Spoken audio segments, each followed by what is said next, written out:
Welcome into episode 10 of JD's Empire Sports Talk. I'm John Downey, your host, along with Ryan Downey, our Jets specialist, once again here for episode 3 of him. He'll be a weekly. Next week, we're not entirely sure if we're going to do any Jets talk because, of course, we will get into it, but they need a GM and a head coach, as well as possibly a new quarterback and a lot of other stuff. We don't know what their plans are, so if they're not really doing much, getting in the news very much, besides interviewing everyone pretty much at this point, we'll kind of shy away from the Jets talk next week and kind of heat up again once they start bringing in GMs and coaches and all that stuff. All the good stuff, hopefully, for the Jets, because usually they get hyped up, and then when they hire these new GMs and head coaches, which they do a lot of, and then they don't pan out. But instead, if that's not the case, no Jets talk next week. Ryan will be on anyway for the Notre Dame Ohio State game. We're Notre Dame fans, so that'll be fun for us to get to talk about our own team. But before that, I want to talk about this week, the Jets. They have the 33rd team. It is not a real team in the NFL, but it's a company that the Jets hired, Woody Johnson hired to do all these interviews with him. I mean, honestly, I don't know. Like, he's saying he's doing it with them. He's probably not even in the room. I don't think he is. Doing the interviews, conducting on all these GM candidates and head coach candidates, and then the Jets did say they're going to do a wide search. I mean, they opened that up like a Mack truck of the amount of guys they've talked to, which is insane. I don't know. I feel sometimes you want to get quality over quantity. I feel we'll talk about it in a little bit of some of the nonsense guys they like. I don't know why you even bother bringing in some of the guys they did. But first, I think you should take me through your top 3 GM candidates and then your top 3 head coach candidates. First, tell me a bit about your top 3 GM candidates, and then we'll talk about each one, and then we'll get into the head coaching ones as well. Go ahead.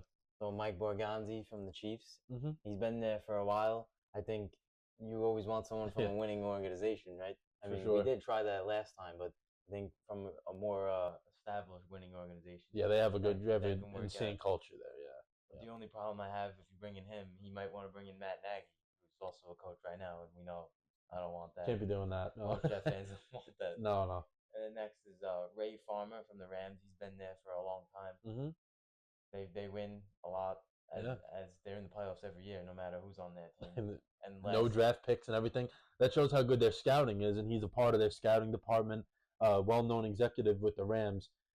He's one of those guys. I know. Sorry to jump in there, but he's one of those guys that they didn't have first and second round picks for like 5 years, right? And then they go out later rounds. He's a part of that. Maybe that's a Jets team. They need depth at this point. Have a guy like that who knows how to find those hidden gems. You never know what can happen with that. And who's your number 3? Chris Spielman from the Lions. He started when their turnaround became, and ever since then they've been winning. Yeah, I mean, I'll do reverse. I'll start with number 3, Chris Spielman. He's a very interesting candidate.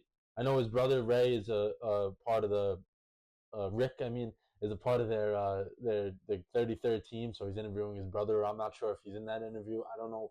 They're not giving much information. I don't know what they're doing, the Jets. But Chris Spielman, former player, so he gets it.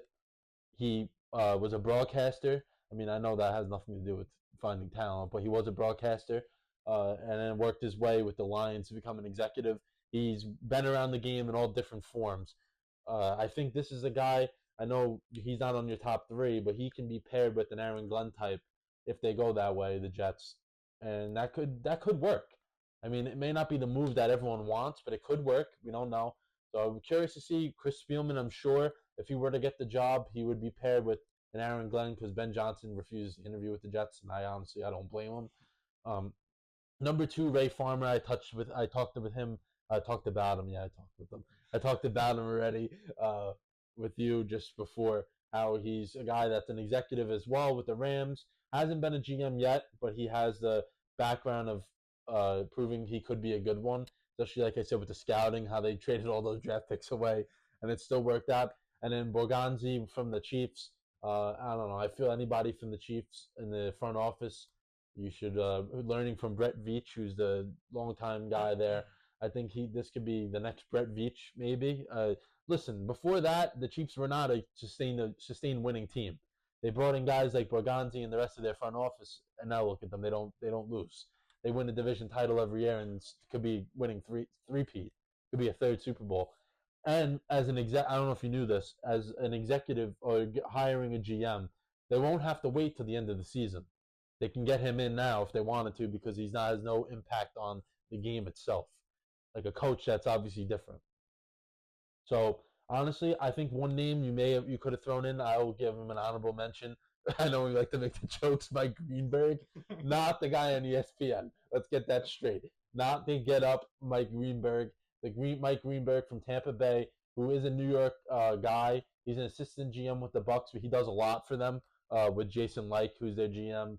So Mike Greenberg, once again, Bucks have been winning a lot with these group of guys in the front office and the all they got over there. So that could be another guy, not the Mike Greenberg from Get Up. We have to make sure we say that multiple times because I know someone in the comments would be like, "Oh, what do you want the Get Up Mike Greenberg from ESPN for?" No, the Mike Greenberg from the Tampa Bay Buccaneers, who did interview already. So we're not making this stuff up. He did interview. All right. Top 3 head coaches. I love how all 3 of these guys you have here haven't even gotten an interview yet from the Jets, which shows what we think of the job they're doing. I want you to take me through your top 3 head coaches. We know more about them than maybe the front office people would know, but we can talk about each one, of course, as well. So take me through your top 3 head coach. Yeah, like you said, the 3 guys that I want, and there's more guys that I want that they still haven't. There's more options than people think. Yeah. So first is Mike McCarthy, who's won in Dallas, as we've seen. It doesn't matter who his quarterback was. Yeah. He didn't make the playoffs without Dak, but he still won games with Cooper Rush. Yeah, Cooper Rush. I mean, Cooper Rush is not a great quarterback. Dak as well. I mean, Dak's a good player, not a great player. I mean, I don't know. I don't think he can win you a Super Bowl. And McCarthy won 12 games a year with him pretty much, besides the first in this last year. I mean, he just got let go too, so I'm sure there'll be a lot of teams that want him. But I'll let you keep going, so we'll get into him after. Before Dallas, he was in Green Bay with their quarterback. Right now, Aaron Rodgers. I don't know the relationship that they had, but there's rumors floating around that they didn't like each other. But yeah. You never know what actually happened. And maybe if McCarthy comes in, they can bring Aaron back and run it back. One last hurrah with those guys. I mean, we know Aaron Rodgers. I saw the clip from back in November when he said on the McAfee show he loves Mike, Coach Mack, he called him. He loves him, but I mean, also Rodgers says he loves a lot of people, and it turns out that's not the case. And then the ones that he says he doesn't like, he actually does like. He's a complicated guy. So maybe if that relationship will work, both guys. I feel for McCarthy. This is probably his last real opportunity to be a head coach because he's in his 60s now, and this is his third spot. I think this is make or break from him. If he doesn't have success here, it's probably it. And if he does do good, I think this could be until retirement for him. And of course, with like we said with Rodgers, we don't know what he's going to do, but I mean that could be going off to the sunset together. Those 2 guys. Number 2, who do you got? I got Todd Monken, the Ravens offensive coordinator. Yes. He's been the MVP the last 2 seasons with Todd Monken. With Coach Monken, yep. And even before Ravens, he was with Georgia, and look what he did with Stetson. National championships. Yep, 2 national championships in a row. Then went to Baltimore. So that's a guy. I know I said I'll let you keep going, but I think this is important to talk about each of these guys maybe after you say the name. Monken is a guy who has had success everywhere he's went, and he's not going to bring in a concrete certain offense. We saw that. He ran a totally different offense at Georgia than what he's doing with the Ravens. So whoever that quarterback is, I'm sure he will make sure that offense is catered to the quarterback. And especially with the head coach, you can't come in with, oh, this is my plan and I'm not changing it. You need to adjust to your players, and of course your players need to adjust to you, but it has to be the balance. You can't be, this is what I want, and you got to do it, you got to change to it. Because some guys don't have the skills to do certain things. Like if he say they kept the Aaron Rodgers here, and he's bringing in a Lamar-like offense, that's not going to work. Because he can't move around, and they don't have the run game they don't block as well. That's things that can be taught, yeah, but obviously Rodgers can't run around. Number 3. With Kingsbury, he's the Commanders' offensive coordinator. He was the Arizona coach. Mm-hmm. He had good seasons. He made the playoffs with Kyler. He had injuries, and the overall roster wasn't like a complete team to go out and win a Super Bowl. But I think he could be a good option. He has experience, and he's an offensive coach. Yes, so that's one thing I was about to say. I've noticed all 3 of your guys here have extensive offensive philosophies and experience numerous places. 2 of the 3 head coaches, of course, Kingsbury with the Cardinals, coached Murray up. I mean, he didn't have a great situation there with the rest of the team. He got the most out of Kyler Murray as much as he can. I think he learned from that experience too. Went to USC, coached Caleb Williams. This year with Jaden Daniels doing a terrific job. That's the thing that gets me excited, but then pissed off too. Is that you got to stop with we got to rebuild. No, you have a chance. You can turn it around in a year.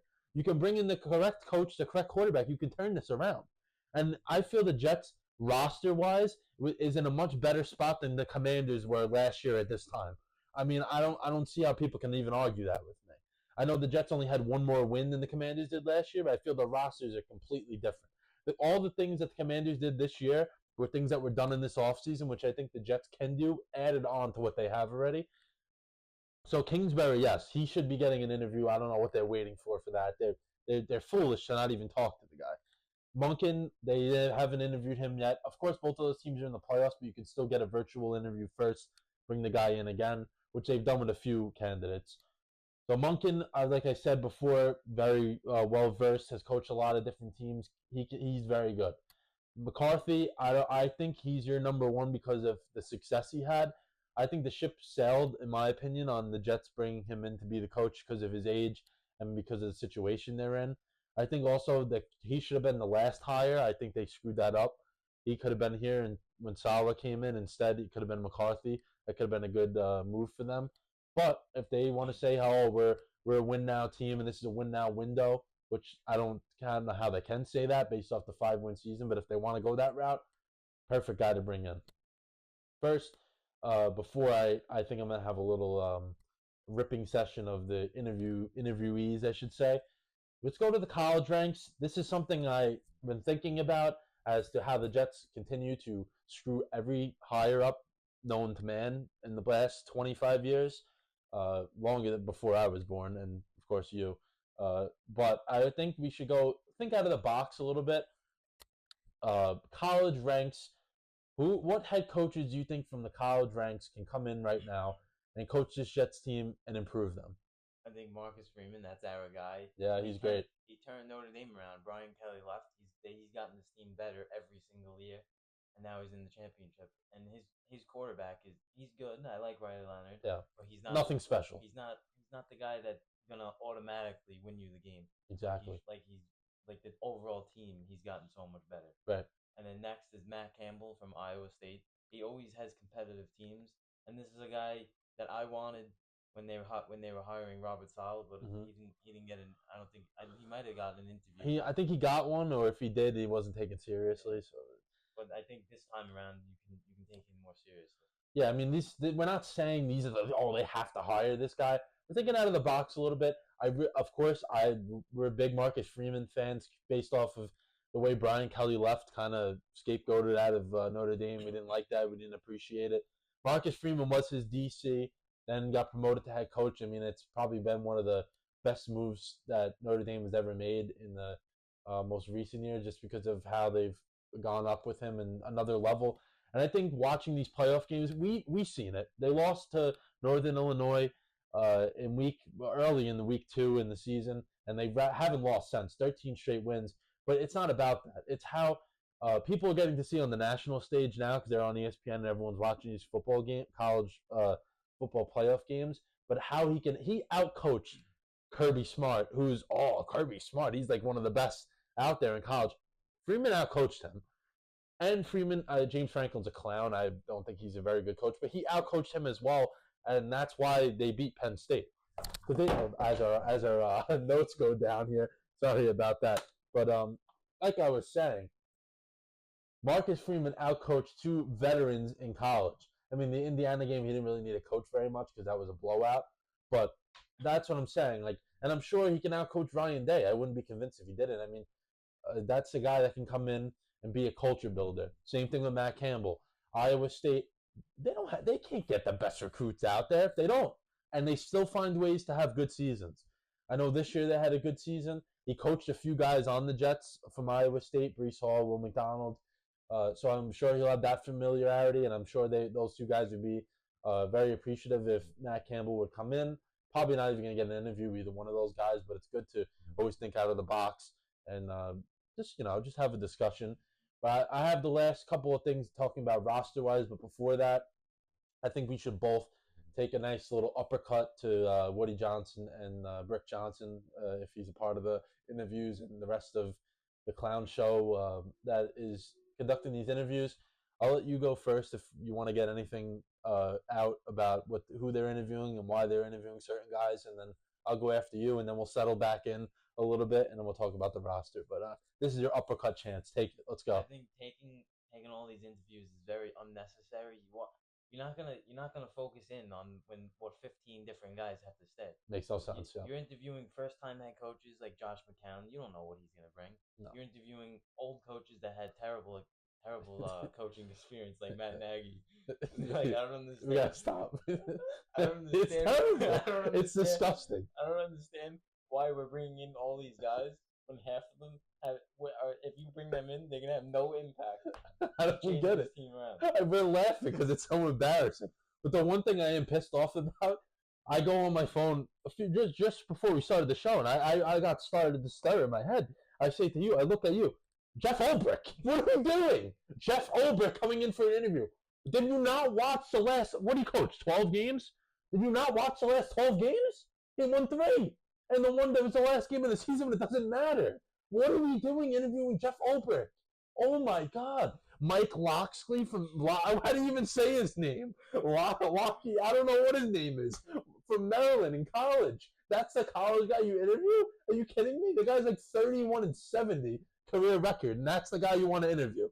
I don't understand. Matt Nagy, too, like you said. What are we doing interviewing him? He coached the Bears team the first year he had success, and that was it. He stinks, and they didn't do good because of him. He's an offensive guy, and his offense wasn't even the reason. It was the top 5 defense that consistently got them. Oh my God, it's embarrassing. Then Darren Rizzi. I mean, come on. If you don't know Darren Rizzi, the interim guy from the Saints, that's the guy you want to talk to. The guy that has no head coaching experience besides the half of the season that he coached. And the guy, I mean, I like the motivation factor the guy had, but he can't coach this team. What are we doing? It's so. There's probably other guys we're forgetting about because they interviewed so many. Like I don't get it. I really don't get the mindset. Like, oh, we want to interview all these guys, but pick guys that are actually appropriate for the job. I mean, we can go in there and get an interview at this point. If you volunteer, oh, I want to talk to you guys, we'll take you in and talk. I mean, come on. This is terrible. He said he wanted an experienced head coach with an offense, and then he's bringing in all these different guys. You're bringing in a coach that coached college football, and he can't even win. It makes no sense. That's what I'm saying. You want the either experienced offensive coordinator or experienced head coach who knows offense. None of these guys are experienced offensive coordinators or no offense. I don't understand this.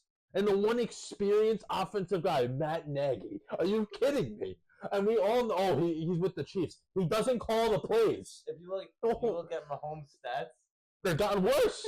He hasn't gone above 30 touchdowns, and he's gone over 10 picks in both seasons that Nagy has been there. Yeah, I mean, I'm sure Matt Nagy's not calling the plays. Andy Reid, but he's involved. Yes, he's involved, and he's making Mahomes even suffer, which is one of the best quarterbacks in the league, of course. All right, let's move on before we have a heart attack.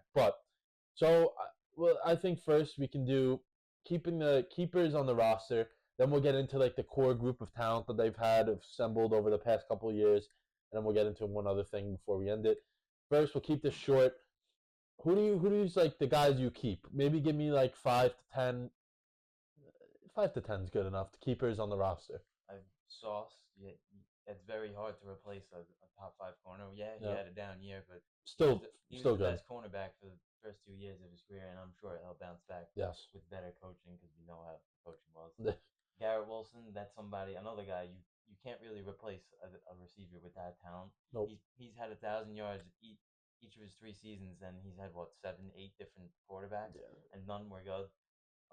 Jermaine Johnson, he's coming back from the Achilles, but he did get better from his first to second year. He did, and he looks like he's working pretty hard with all the The training videos and everything, rehab. He's past the rehab probably now. I mean, he's getting back there with the weights. I mean, that guy's jacked as well, so he'll be fine. Yeah. Will McDonald is another guy you have to keep. He's not that very good on the run defense, but he had Can be used the right way. 10, sacks, yeah. and you have to use him the right way. Maybe like a Bryce Huff role, like when he was here. Yeah. Quinn Williams. Of course. You keep those three guys. Maybe draft a guy in the first round. Mason Graham, Abdul Carter. Sick D line right there. Yeah. Because you need all these.